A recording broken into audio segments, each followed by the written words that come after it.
What's going on, everyone? Kelly Cavallari here, one half Seven Area Media, and welcome to today's episode of the Honky Tonk Highway, episode 29. We are one away from the big 3-0, and that's tomorrow, so don't forget to tune in. Huge shout out to everyone who's joined us so far on all these episodes. Hope you're enjoying them. If you haven't yet, follow, subscribe to us on Instagram, Facebook, YouTube. We are currently streaming to both YouTube and Facebook as we speak. A couple quick reminders.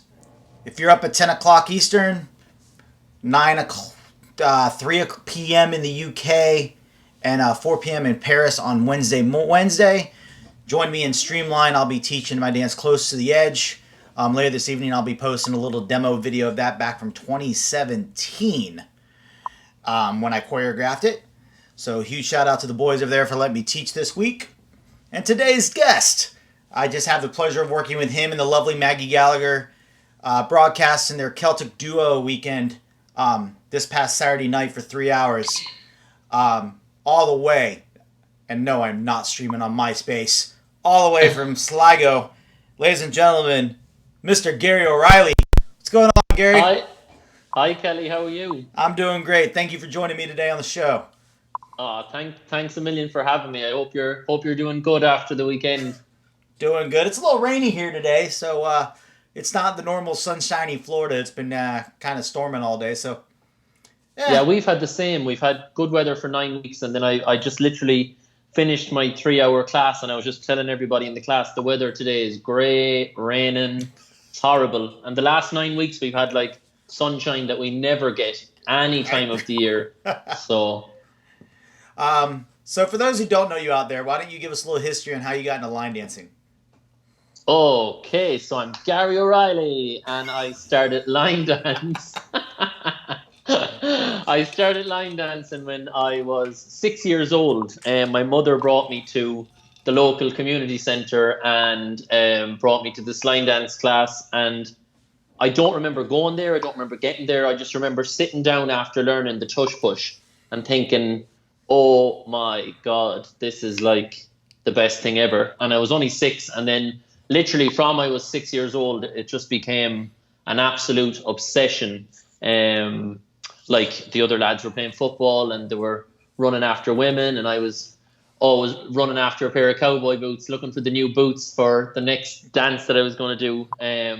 So yeah, from 6 years old, it's all I've ever wanted to do. And then when I was about 15, I started a dance class in the local community centre by my own house. And I started with one student, Anna Burke, and she's still with me. And then when I was 17, I decided I'd like to run my own dance weekend. And so I did, and I started running a dance weekend every November. And I still run them till this day. And then in August 2014, I think it was, I was running an event down in Limerick with a friend of mine, Marie Galvin, and I choreographed a little Irish kind of country dance called South Australia, and that became popular. And then in the January of 2015, I got a phone call from the one and only Maggie G asking me to come to Galway to help her host a dance event in aid of cancer. And then from that January, it just took off, and it's been like just madness ever since. Like I finished my degree in social work in the college in Sligo just as I choreographed the South Australia, and then the phone started ringing, will you come here, will you come there? And it was literally a dream come true. Like I told my mom and dad when I was about 9, maybe even 8, that I was going to move to England and I was going to line dance forever, and you weren't going to stop me, and I'm leaving, and that's it. And they told me, no, you're not. So yeah, education was always, it was the most important for them. And I was good in school, but as the years started to go on, I started to care less about what I'd done in school, and the dance kind of took over. Because every weekend I would come home on a Friday and I would stand by the telephone. It wasn't a mobile at the time, it was like the house phone plugged into the wall. And I would stand by the phone and wait for my aunt, Annie, to call me to say, can Gary come with us this weekend? And I'd be bags packed, little or no homework done, and I was gone for the weekend. And that's really it. And literally, it's been a dream come true ever since, getting to do what I get to do. So, Awesome. yeah. Awesome. First question: Haley Wheatley decided to stay up all night and bless us with her Hi, presence Haley. for a change. I gave her crap earlier. I go, oh, look who decided to stay awake tonight. She wants to know, where's your hair? Thank you. Well, hold on, Haley. Before I actually came on, I was looking at myself in the mirror going, am I going to be like this? Or am I going like this? And I was like this. And then I thought, well, that doesn't look like me. I don't wear a hat. So I thought, no, feck it. I'm just going to leave it the way it is. So, Haley, what happened was, obviously, we're in lockdown. And in Ireland, this is going into our 10th week now. So my hair grows really, really fast. So about 4 or 5 weeks into it, I said to Mark, you need to like do something with this. So he started to use the razor. I know your pain. There you go. So I said to Mark, you need to cut it. But I wanted him to do like a fade here and then fade it up. And I was like killing him. I was like, Mark, come on. I was treating him as if he should have known what to do. And I was like, I could do better myself. So he done it first. The first time he done it well. And then I thought, well, look, maybe I'll go online and buy a proper men's barber kit thing. So got that, and it just turned out a disaster. So then it was the DDW, the Digital Dance Weekend 3 was coming up, and we had to do like a party piece, a talent. So I thought I'll do magic. And at the same time, my family were going doing like a talent show in a WhatsApp group. So I thought, I'm going to kill one bird, 3 stones, cut the hair, talent with magic, turn into Mark, and then do the same thing for the family thing. So I basically have a video where me and Mark are behind the tea towel. I come out with hair. Then I run. He cuts all my hair off. And then we reveal ourselves. And we actually look like twins. So that's why it's like this now, Haley. So thank you for pointing that out, Haley. Yes, Larry, this is the little Irish guy that you were trying to remember what their name was during your interview. Larry's the DJ from the barn. Oh, thank you, Larry. Thank you. That means a lot. Yeah, we were talking in his interview about the different choreographers that have come and taught at the barn in Sanford. And he like, I can't remember them for the life of me. It's the little Irish guy. I like the word little. I'm going to stick with that, little. Yeah, oh my God, the barn. I love going to that place. Oh my God. I mean, last weekend I was supposed to be, the weekend just gone where we were had our event with you. The weekend before I was meant to be in Orlando with Sandy and Diane and Joey for the Goey event. It's become known as the Goey and Jerry weekend.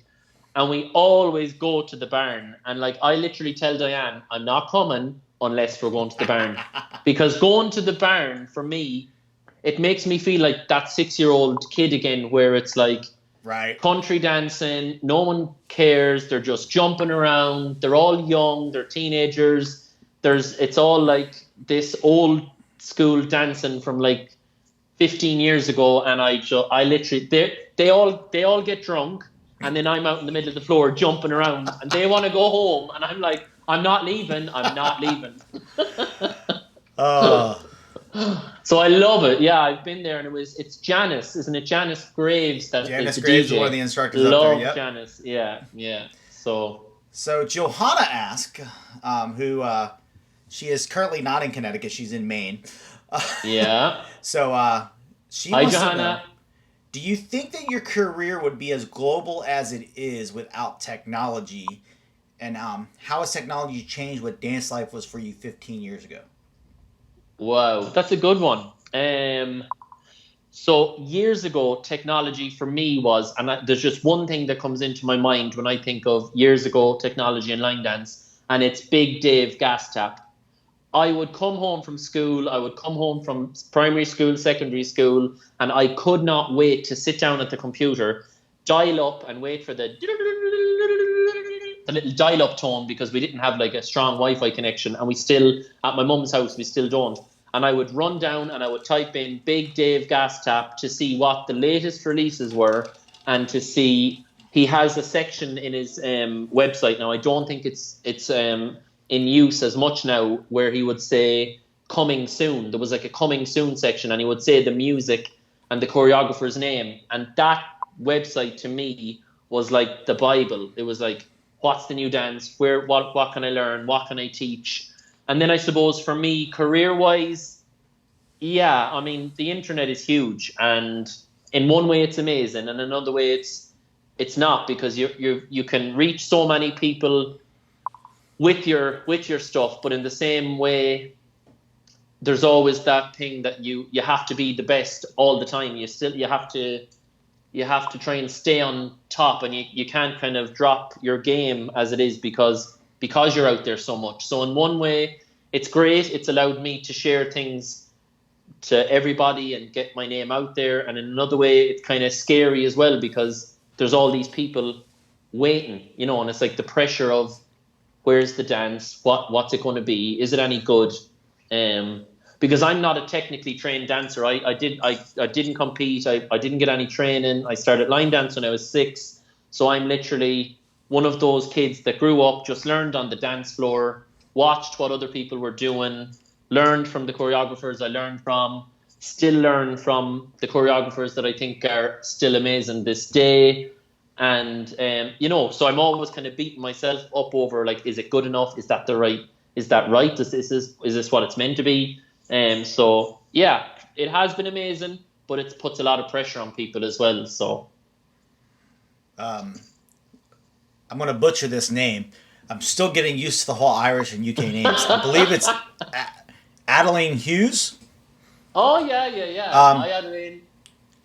They said for me to tell you that you still owe them a pizza from like 23,000 years ago. I promise I'm going to get that pizza. That was we were at one of the competitions. I think it was Masters, the Irish Masters, if I'm right. I think it was, and I think it was the one where we ended up going back. No, I think it was Listen to Ski. Oh my, I can't remember. It was one of them. It was one of the ones where there was the group of the Irish girls, and I was there. I must have been the DJ, and they were getting food or something. No, it's not. There isn't. No, I remember it. No, I don't. I remember it, but I don't remember where it was. And I remembered the girls, and yeah, I owe you a pizza. It's coming. Tell them to send me their address, and I will order them. After this, I will order them a pizza to their house. No, I'm telling you. I want her address. Tell her, private message me her address, and I'll order it on Domino's tomorrow to her house. Hear that? You're getting Domino's tomorrow. She just wrote Armagh. Yeah. I need more. I need the... send me the full address, Adeline. So, Guillaume just says hello. What's up, Guillaume? He's actually going to be on the highway on Wednesday. Wednesday night. Guillaume will be joining us here, answering all your questions. And Guillaume is phenomenal. I mean, me and Guillaume and I, correct English, Guillaume and I kind of started out this whole journey together. I'll never forget, me and Guillaume were booked to teach at Windy City, and we were sharing together, and that was our first big event, and it was kind of the start of Guillaume and I's kind of journey as instructor and choreographers, and I love him to this day. He is like, oh my God, if I could dance like him now, he is just, wow. Yeah. I'm sure he'll be giving us all of his dating tips. Oh, and he'll be giving it all that when he comes on. Country boys. For those who don't know, Guillaume is in love with Josh Ross, who performed on Streamline. So all the ladies out there. Was that the one he was on a few weeks ago? Yes. And he had the guitar and everyone. Yeah, I turned it off because no, I'm going to cuddle into Mark here now, and I'm not going to watch this. Debbie O'Malley would like to know what inspired you to be a line dance choreographer as your full-time job. Debbie, so literally, Debbie, I started dance when I was 6, and from the beginning, from like 8, 9 years old, it was all I ever wanted to do. And then kind of, I don't remember the first time I ever saw a choreographer, but it was like literally, that's going to be my job. I want to do that. But it was like, it felt like such a far-fetched thing, because it was like, that's never going to happen. That is never going to happen. And as a 15-year-old teaching my own class, I would always be going to class sometimes thinking, God, I've got nothing to teach my beginners. I've got nothing. What am I going to do? And I would just be driving in the car, listen to a song, and do and make up my own little dance on the way in. And Anna, the woman who was the first one in the class, she'd be down the back. Is that a makey uppy dance? So it's been a running joke for years that she would say to me, you know, that is a makey-uppy dance. And then I made another makey-uppy dance, South Australia, and then it just took off. So it's what I've always wanted to do, and I'm just blessed that it happened. So, yeah. Awesome. I hope that answered your question, Debbie. All right, so a couple people in the chat have asked about Assumpta. Wow. Vivica would like to know if Assumpta would like to come to Denmark next year. What made you come up with the Assumpta? Assumpta is an expensive lady. She is expensive. She has expensive taste. Maybe she will. Maybe she will. Who knows? I'll have to set her up an email, Vivica, and you can email her and ask her. So what made Assumpta come to life? So basically, I started 9 weeks ago, 10 weeks ago now, when the lockdown hit. My first initial thought was, I'm going to have no class. My Monday night, my Wednesday night's going to be gone. I need to go online. So I set up my classes. I was totally just going with the flow, didn't know what I was doing. Thought I'll do it for 3 weeks because I don't want to do it for 4 weeks because this thing could be over and I'm tied in the house then when I need to go to the hall. So I'd done the first 3 weeks, and then I kind of decided at the end of the third week, on the sixth night, the Wednesday, we would have a party night. So that was fine. I dressed up in a onesie, put on the disco lights, fine. Then it was the next virtual set of groups for 3 weeks. And then I told them all there was going to be a special guest at the next party night.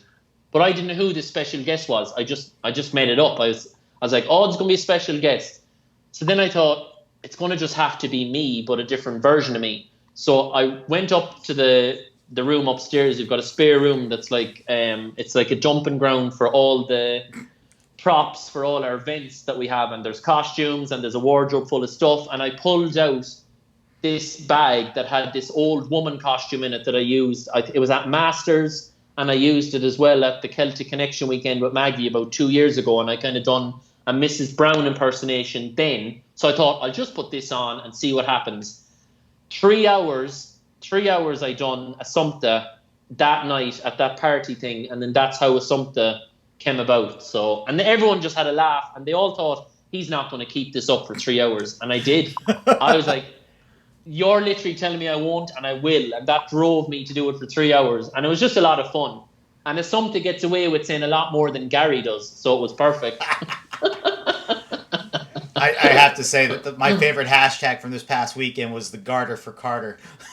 Oh, the character for character. It was hysterical. You had Nathan Carter in tears laughing. It was hysterical. You know, like we were so lucky to have him. And I suppose for Maggie and I running the event the week on Saturday, it was because we couldn't host our own event in Sligo.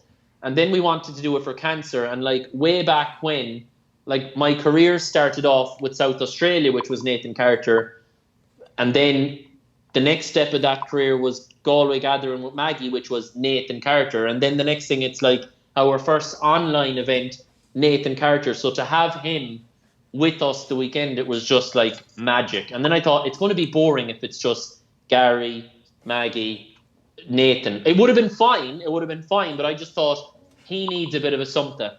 So Assumpta was the madness and Maggie was the professional, and he was in the middle totally confused about what was going on. Because I sent him a message beforehand and I just said, Nathan, before you go on, I just want to let you know it's going to be Maggie and Assumpta that are going to interview you. And I didn't tell him it was me dressed as a woman. I just said, Assumpta is an owl one. And I just left it at that. So I didn't say who she was. So he didn't have a clue. But he was a great sport. He was. It was fun because we were watching on screen before I brought him on when you came on his screen, and his face when you came out dressed like Assumpta, he just was like, oh, this is just... Yeah, he probably wanted to hang up. He probably just wanted to hang up and leave. But no, he enjoyed it. He enjoyed it. Maggie just said, thanks, Gary, LOL. Yeah, shout out to Miss Gallagher, who I got to work with this past weekend. It was an awesome time for sure. Yeah, it was brilliant. Yeah, it was definitely, there was nothing boring, Jason. It was definitely not boring. It was hysterical. Jason, excuse me, where's your €12, babes? €12, Jason. €12. Now, come on. You could have had 3 hours of like the most fun you've ever had Now, you're never going to live that down. Don't come for me. He would have came for Assumpta. Actually, he probably would have came for Nathan Carter. Next time, Jason. It's only going to be €10 the next time. So, what's been the? I'll ask this in two parts. What's been the your favorite dance so far that you've wrote on your own, and what's been your favorite dance that you've wrote with Maggie? So there's so many of both. I couldn't lump that together.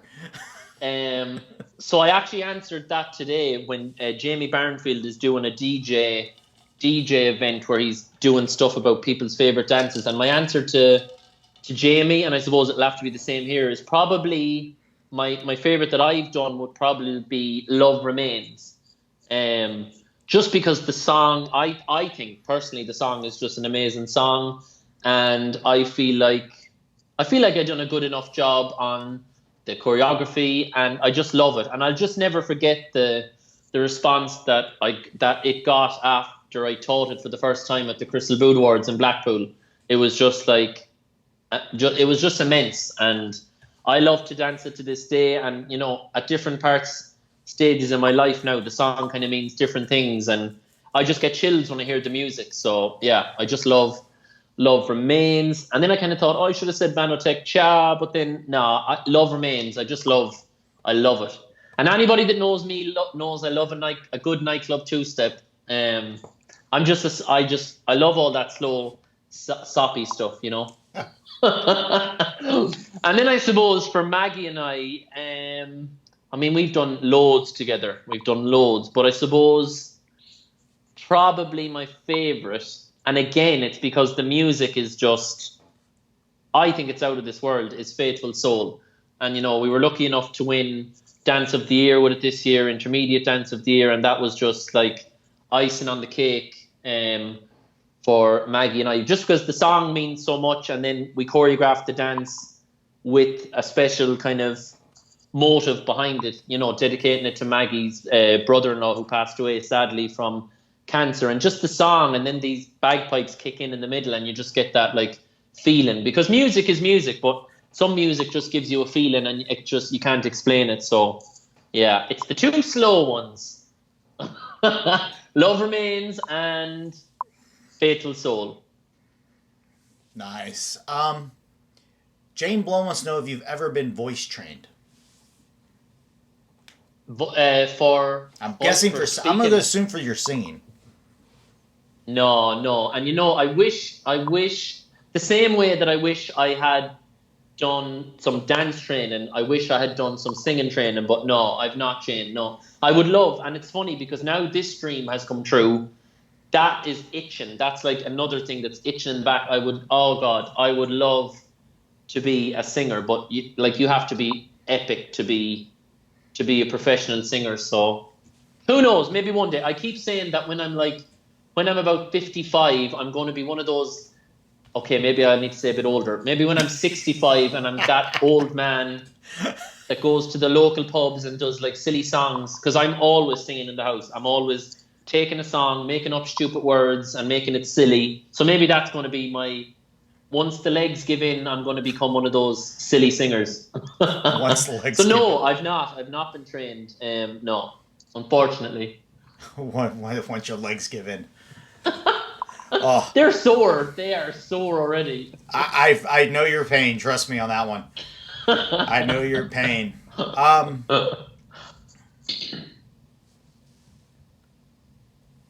did totally. Johanna said she's trying to find a local vocal coach as a 30th birthday gift, but it did not come to fruition yet. It'll happen, Johanna. Keep looking. So, what made you want to get into holding events? Because you said I know you hold the event in November. You hold the event in August. What made you want to get into holding events over there? I don't know what it is, but I kind of, when I was 17, I just had this like, okay, what's the next level? Because for me, there's always like, you do one thing, there's the next level, that's done, next level. So it was like I started my class, and I'm the kind of person that gets very bored very quickly, very easily. And my mind, I always have to be go, go. Like, even on weekends off, I'm like, we need to go here. We need to do everything and anything. In like, we need to go to the cinema. We need to go to the amusements. We need to go for food. We need to do this. So that kind of person is in me. And that, I suppose, drove me to want to do a weekend. So I decided at 17, I'm going to host an event, and it sold out, and it was every November, and I've had it for the last.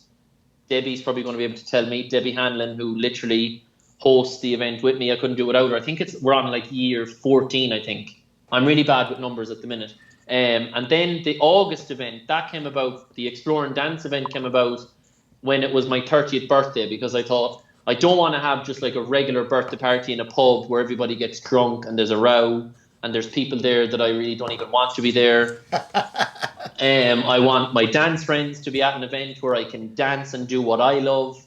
And then I kind of said to Debbie, Avril, and Mark, and my friends, I'm going to have an event. And they kind of said, well, you can't have a dance weekend because you already have November and May with Maggie. It's too similar. So it was when I was on a snowy mountain in Switzerland with Marcus and Ricky that the idea came of doing a week-long event, and that is then how the wheels started turning to host a week-long dance event. And it just, again, and that was like literally faking it till you make it, because I was like praying that this thing was going to work out, hoping that it was going to go okay. And literally it has been like, that event has just been a dream. It's just been amazing. We've had people come the last 2 years, and again coming this year, and there's people that have been on every one of them, and it's a big holiday for people, but we put our heart and soul into it. Myself, Mark, Debbie especially, and Avril, and we're just a great team, I think. And it's just been, it's that person inside of me that wants more, and the next thing. So yeah, that's how the events all kind of came about. Nice. Georgina asked, Hey, Georgina. after moving from England to Northern Ireland and noticing a big difference in social dancing, why do you think social dancing isn't as popular as it is in the rest of the UK? She says, and please move a bit closer to her. Sorry, like not, this? No, like legit, like I think she means not closer to the camera. I thought you wanted me to come up here. I think she actually means like Georgina. Closer to her in general. Yeah, and so hi Georgina, hi Fred, and congratulations. I hope you're not ready to get divorced. Because this is a testing time for couples, that are like locked together for 10 weeks. So I know they're surviving. They're a great couple, so I know they are. So Georgina, this is actually something that I keep talking about in my virtual class to people that have come from different parts of the world to take the class. That the people in my regular class, they don't get to learn the dances at the same rate and the same speed that people do in other parts of the world. And I think the reason is because there are less classes, and in Ireland the classes are kind of, in Ireland it boils down to silly things like transport. There's not that same availability of getting into like a train or a bus and going somewhere to take a class, and there's not all these classes available. Like, there's not classes in every 5 minutes away. Like, one class I have to drive an hour on a Wednesday to get there. Ooh. And if I didn't go there would be no class in that area. So there's not the same kind of culture of social dancing in Ireland, because there's not enough teachers. There's not the same kind of, it's just not there. And I just keep my classes going at a kind of steady pace, with not teaching them too many dances, because at the same rate, there's not enough socials here. Like, I used to run a social every month from when I was about 15. Then I started traveling, so then I was away every weekend, which meant I couldn't have a social. So then about 2 years ago, I thought, right, that's enough. I'm traveling to all these countries and I'm not even having a social at home. So I just said once a month I'm going to have a social. But if I didn't have that social, my class, they have nowhere to go. They have nowhere to go and dance, or, and there's not the same level of dance events here. Right. It's just not the same. There's just not the same rate and speed that there is in every other country. And that can be a good thing and a bad thing. I wish we were able to come up a little bit but not so much that it becomes the rat race kind of that it has in other countries where it's like new, because it's like it's just madness in some places with all the dances that are out. So hope that answered it, Georgina. So true, so true. Fred is so old. I just had to say that because we were on about it the other day. So yeah, Fred, you're old. Guillaume wants to know, where is the best place have you been during all your dance trips? All the trips around the world. Where's the best place? Your favorite? Every time, Guillaume, I get asked this, my answer is the event that I went to with Guillaume and Shane, Madness in Taiwan. That was the best event that I have been invited to go to. That wasn't my own, and I got to travel. It was with Guillaume and Shane. It was just out of this world. The people were amazing. Like, the people at every event are amazing, but they were so kind, they were so thoughtful. The event directors were literally like, come in, there's the microphone, do what you want. It's a free for all. And we literally done what we want. We were running around the stage, we were singing in the microphone, we were just acting. We were like 15-year-olds running around this ballroom, or this like center that we were in. And we got to go on trips. They fed us food that we didn't want to eat, but we tried to eat it. We just done everything. And that was with Show Ming. I think it's Line Dance Holic Club. I'm sure that's the name of the group, with Show Ming. And it was just amazing. Awesome. Now you got Fred. Taiwan. Fred's like, I'm not old. Yes, Fred, you're not old compared to some of us. You are not old. Georgina, you married about the right age. He's still young. Okay? He's young enough.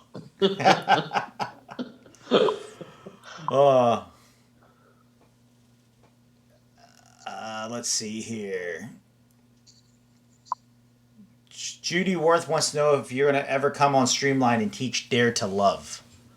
Oh, Judy. Wow. Woo! Now we're getting into nitty-gritty questions. I know, right? And I can never lie. Judy. So for me, as an instructor that travels, I get to travel. But before all of the travel, there's my own classes that I run. On a Monday and a Wednesday, I do 3 hours on a Monday, 3 hours on a Wednesday. And my main concern when this all happened was my club, my Monday and my Wednesday. And then aside from that, the next thing that kicked in was Maggie G's club on a Tuesday and a Thursday. So a lot of my energy has been taken up Monday and Wednesday doing my classes, supporting Maggie on the Tuesday and the Thursday doing her classes. So now my time has switched from being away Friday, Saturday, Sunday and home Monday, Thursday doing nothing, to literally Monday, Tuesday, Wednesday and Thursday are literally jam-packed, getting ready for the class, doing this, making sure I've got all the list made, the plan made. And then I have my time off Friday, Saturday and Sunday.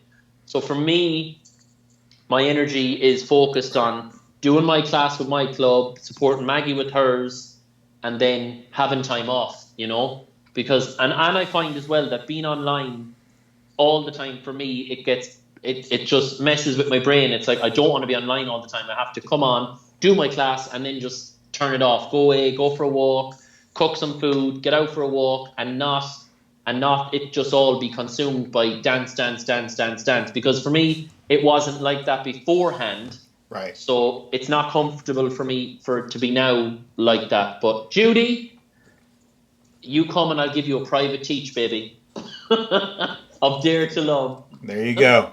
And look, the people that have, the boys that have done Streamline, Rachel with Retro, everything they do, it's amazing, and I just hope that everybody that's taking classes in it is enjoying it and is donating to the LDF, because everybody that is giving classes in that is spending a lot of time, a lot of energy, and it's a platform for people to get out there, to share themselves, to share their dances, and to, because for a lot of the instructors on Streamline, some of them may not have a regular class, and then for some of them they do. And look, everybody's situation is different at the minute, but for me, my main focus was I have to keep my class going, and for me as well, it was keeping a routine, because I know when it's Monday and I know when it's Wednesday, and then Thursday's finished, so I'm like, right, it's Friday, Saturday, Sunday now.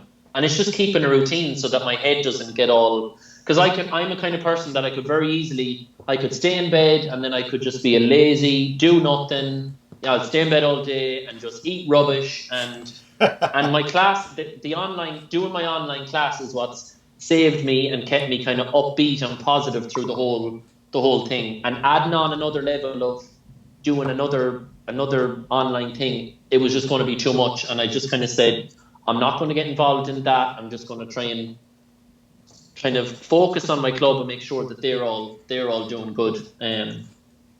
So that's a very long answer, isn't it? But I just You're fine. I could talk all day. You're totally fine. Who would you like to co-choreograph with that you have yet to get a chance to write with? Who would I like that I haven't already? So boom. There's two people in my head because I've been lucky enough that I've been able to choreograph with a few different people. Obviously, I've choreographed non-stop with Maggie, which has been great because we love the same stuff. If there was two people, I would probably say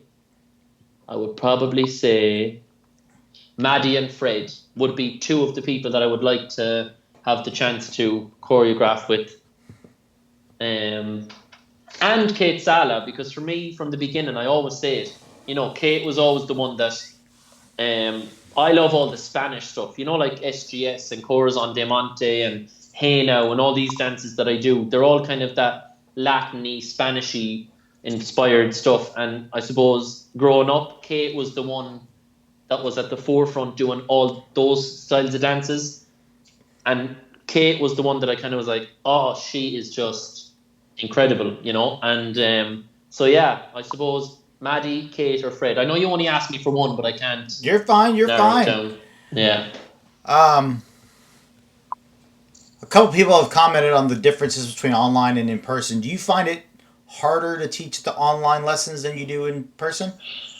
So in the beginning, when I first started, it was a very emotional thing because, and I know that sounds ridiculous and you have to do it, and the people that do it know what it feels like, but for me, it was to my own class. So I'm used to going to a hall on a Monday and a Wednesday and having 25 or 30 people there and getting that interaction. And now it's gone from Right. that to me standing looking at the back of my phone going, woohoo!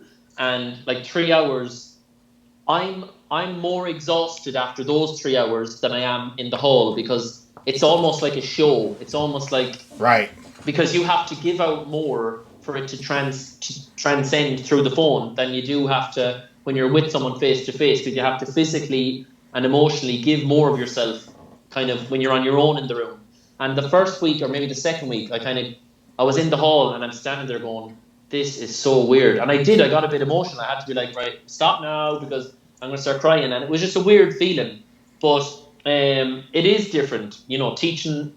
It's totally different. But I'm lucky that I can put another phone up here, and while I teach back here, I'm able to see my phone and Right. comment and see all the messages that comes in, and I'm shouting out like, "Hey Mary," and "Hey Jacqueline," and "Hey whoever," and whoever's in the class, and just have that banter still with everyone. But it's a weird thing, but and you get their comments back, and so it's still good. It's just different. And look, we're lucky. I mean, I don't know how people survived years ago when stuff like this happened and they were locked in like a house with no internet, no phone and stuff. It must have been just Right. horrendous. So we're lucky. We really are lucky. But for me, it's getting the balance again between online and too much of online because, yeah, I love being online and I equally love turning it all off and just lying on the couch watching Schitt's Creek.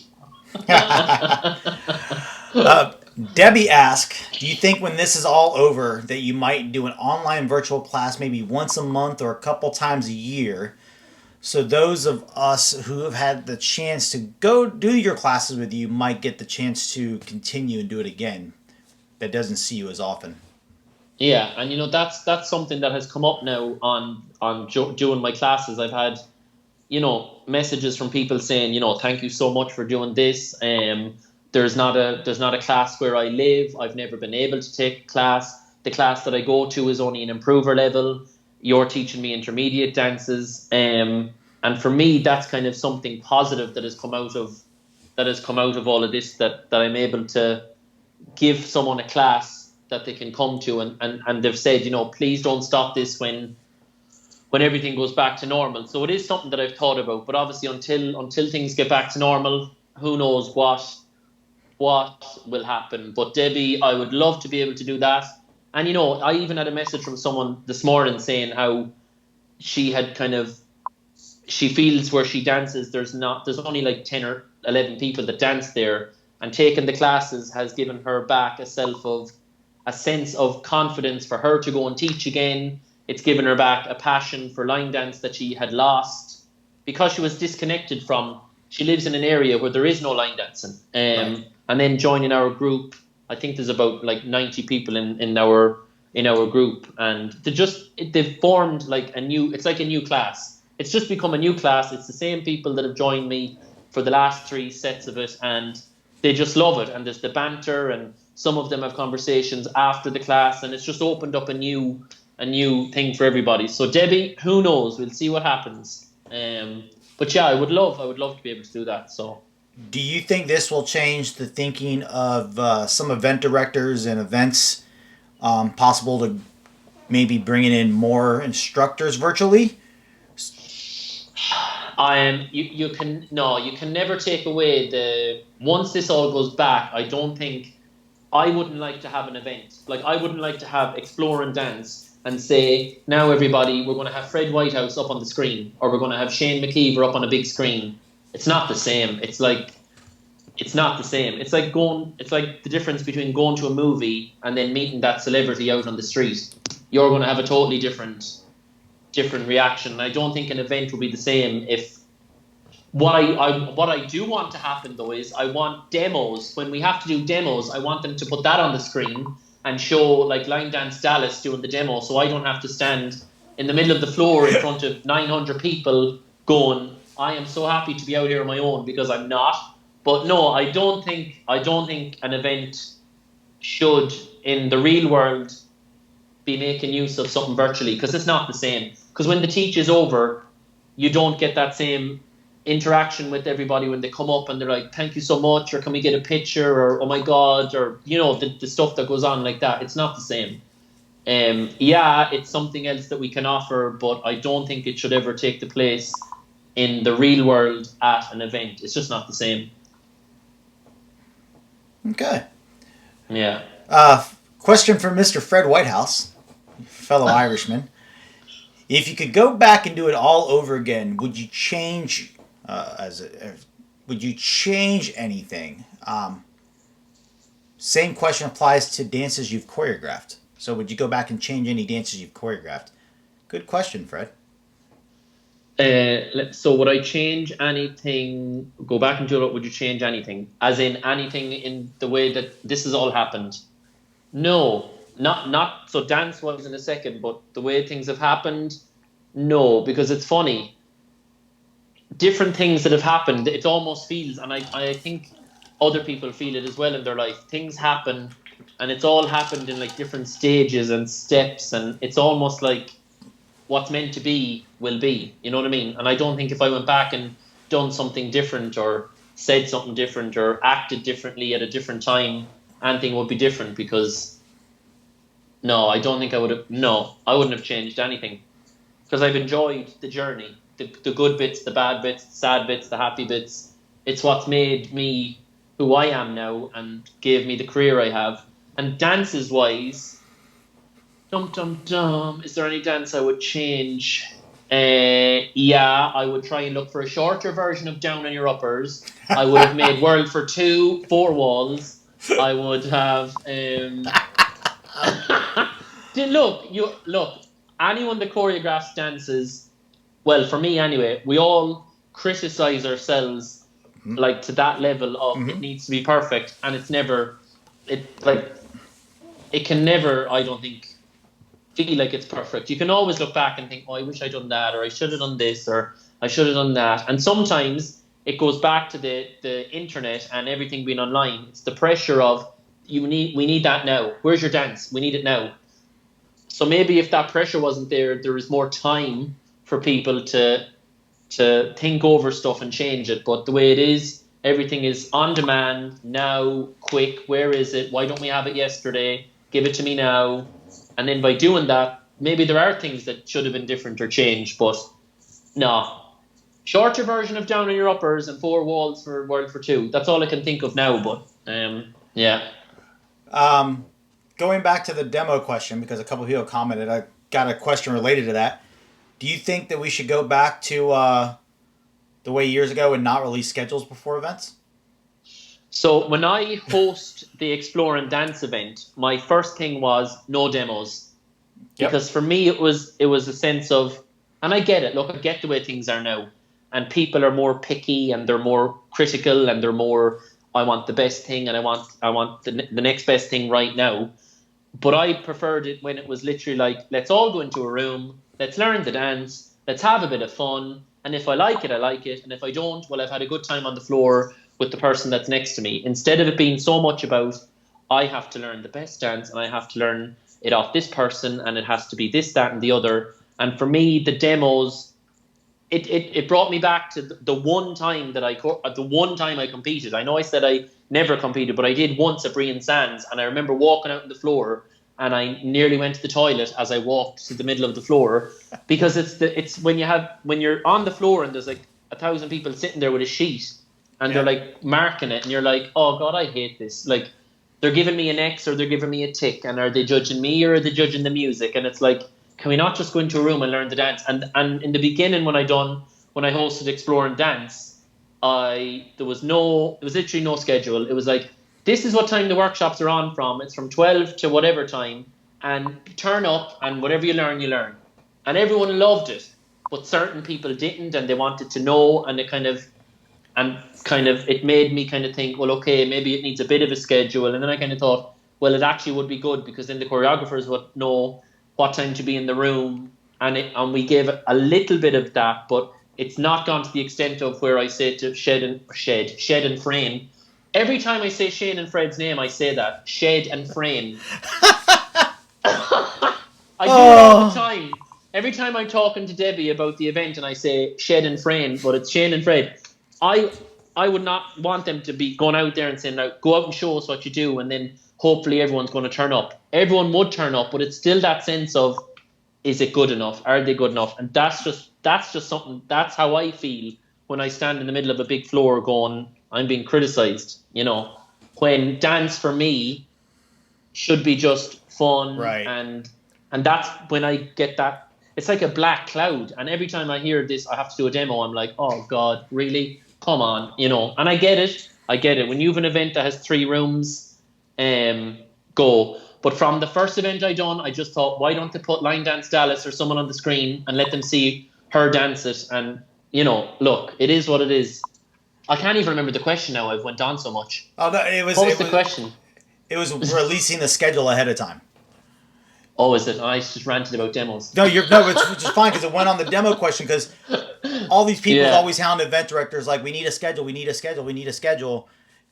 Couple weeks before. Your schedule is, you're going to the event, okay? Come in, right? Have fun. You're coming to the event anyway. Why do you need to know? I mean, I don't want to know what I'm learning in a week's time. I mean, I have so much more to do before that. You know what I mean? So it's just, look, and everybody's different, and everybody's programmed differently, and everybody wants something different. But for me, it goes back again to the barn in Sanford, where everybody is just jumping up and down. Nobody cares. They don't care what they're doing. They don't care what they look like. And they're just having fun. And life has now become this, you have to be perfect. Everything has to be amazing. And unless you're great, nothing's good enough. And unless there's a schedule, and unless I can see, and look, that's just my opinion. My opinion. We do an event, we do an event here in Myrtle Beach, Steve Lascaro's Line Dancer Spring Break. Yes. And the schedule, the way he used to do it is, he would give everyone, when they got their list of dances that are going to be taught over the 5 days. He didn't say when. He didn't say by who. He says, you're going to learn these dances. Yeah. And then if the first class is at 10 o'clock, if, say, whoever's in there wants to get up and teach, if an instructor's running late and hasn't got up yet, it's no pressure. It's supposed to be a fun, relaxed, and if whoever's up at 10 a.m. they want to get up and teach. I would prefer, for me, I would prefer to be sitting in that big room, wherever the event is, and hear like 15 seconds of a track and then go, I'm going there. I want to learn that. Right. Because to me, I want to, and it's probably because I'm just a local instructor as well. I want to do absolute beginner up to some advanced stuff. And if I love the music, I want to dance to it. If I don't like the music, I'll probably still dance it. But if I was at an event, I mightn't go and learn it.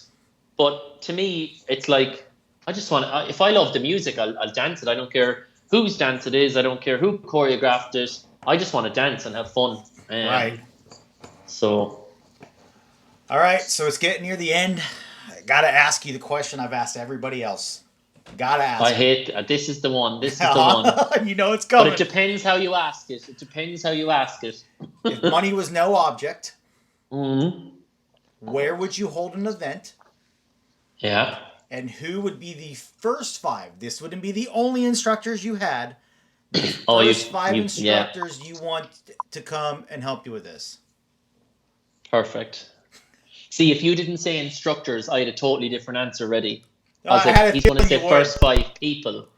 I had a because feeling first 5 people and first 5 instructors, it's a different totally answer. Different. I've noticed that lately, so I had to be a little bit more specific on how I ask it.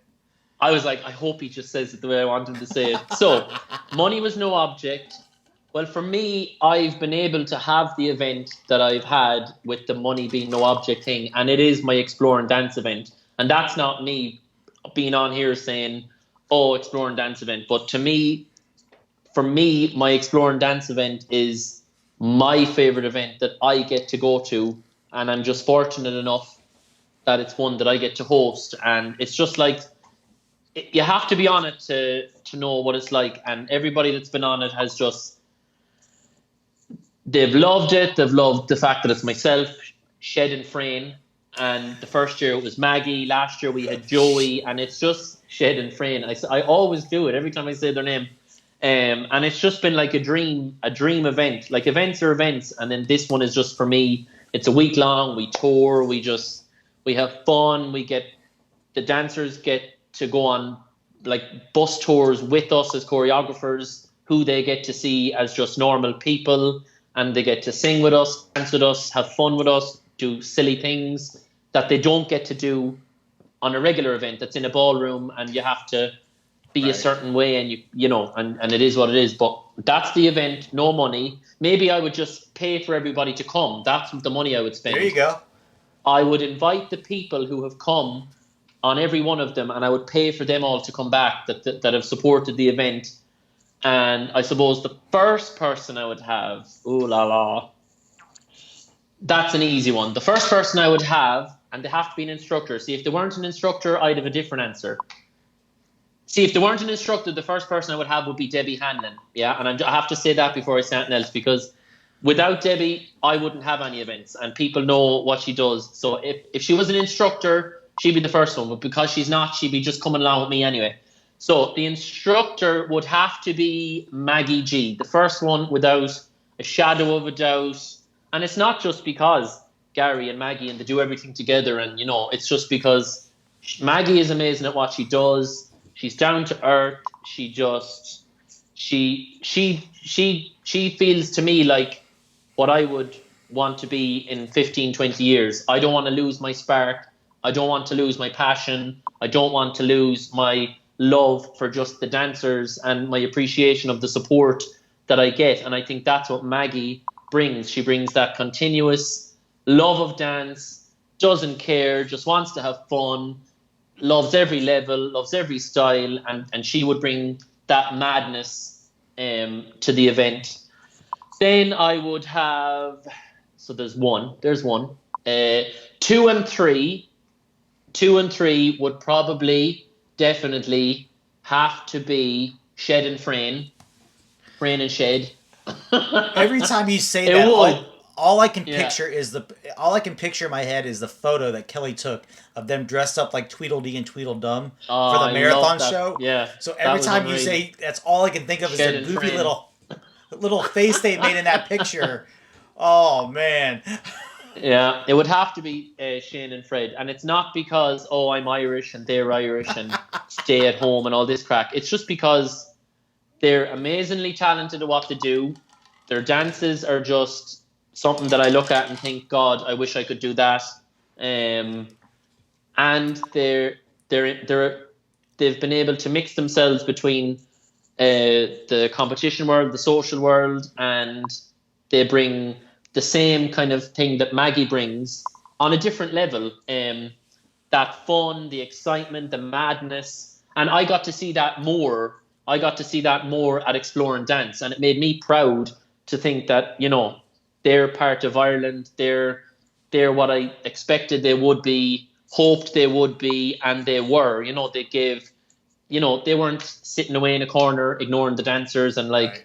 I'm all that and you're not here to, I'm something special and you're just a dancer, because we're all dancers.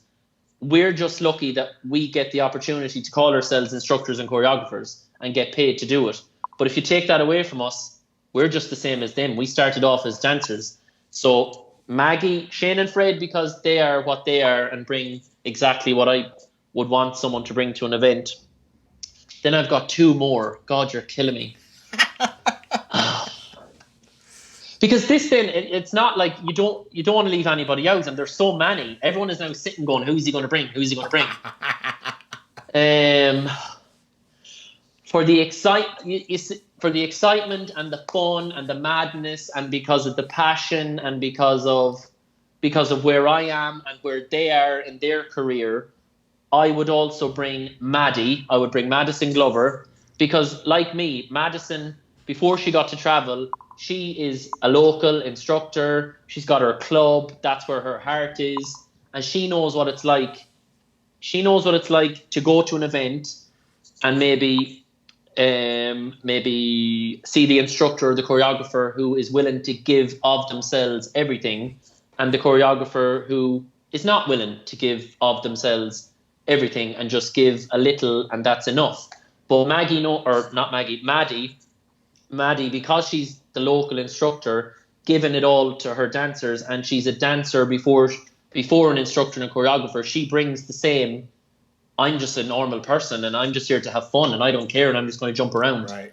Like we've had many events together and it's just mad and it's fun and it's crazy and it's exciting, and she brings out dances of all levels, to country music, to pop music, to funky music, from she does it all, and Right. that's what I would want at my event. I don't want to have someone that's just going to bring one kind of level and then is going to not speak to a dancer and make them feel special. Because when someone pays to come to an event, they're not just paying to come to dance, they're paying to come on and have an experience and be made feel important and special, and that's what I wanted to feel when I was a young dancer growing up, and I was made feel it by some and not by others. And then that's kind of, yeah. Number 5. Oh God. Last Number one. 5. God, I hate this question. God, I could just say Debbie, because Debbie is an instructor. She's been teaching beginner classes locally. There you go. So I could say my Debbie. You can. Yeah, I am going to say my Debbie. I am. There you go. No event that I would host would be the event it would be unless Debbie Hanlon was there, because it's the same. It's the heart. It's the passion. It's the love for what you're doing. It's the fun. It's the not criticizing. It's just come in. We love you. Come in and do what you want to do. And she does what she does. And Debbie is just brilliant. And she has. And I've encouraged Deb for the last 3 or 4 years to be like, come on, go and do your teaching. Teach. You need to teach. You need to do the next thing. And again, that's probably me looking at her going, okay, she's organizing the event. She's running this. She's contacting them. But what's next? Where's the next level? You need to be a teacher. You need to start teaching. And it goes back to the question that Georgina said about, why is there not enough social dancing? For me, Debbie was the person that I could look at and say, you need to be an instructor in this area. And if all my people leave me and go to you, I don't care once they're still dancing. Right. And when I don't get to come home on a Monday or I'm away for a week event on a Wednesday, it's Debbie and then Avril and Mark who make sure my classes still go ahead. And then between Debbie and Avril, they teach. So yeah, I would have Debbie in my beginner room if I had a beginner room, and then she would be just doing everything else as well because she is. Anybody that's been on our event knows what Debbie does. So I would have Maggie G, Shed and Frayne, Maddie, and Debbie. Awesome. Awesome. Yeah, that event will be woo boom. Well, thank you so much for coming on the show today. God, this It hour was a flew. blast getting to chat with you. It flew. Thank you, everyone out there who tuned in. Please make sure you stay tuned this week. Me and Gary will be releasing our new line of shirts that says Shed and Frayne on them. Yeah, and it's all ours, 50-50. Shed and Frayne, you can make your own. Garter for Carter. He's going to start selling them, I tell you. There you go. God. And you know, I'm just going to say it. Anybody that missed Saturday night, oh my God, where were you? It was 3 hours of madness. The video is saved. 7 Arrow Media, Maggie and I cannot thank you enough for doing it for us. The video is still there. If you want to join, you can still donate the €12 and it will go to the both charities. The video is there, and this is a shameful plug for it, but I don't care. It's for charity. And it was like nothing. I think it was like nothing else that's been online.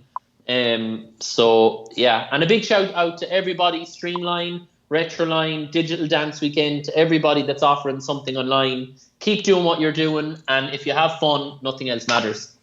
Awesome. Don't forget tomorrow, 5 o'clock, I got the one and only Joey Warren, Mr. Watermelon Crawl, going to be joining us all the way from West Virginia.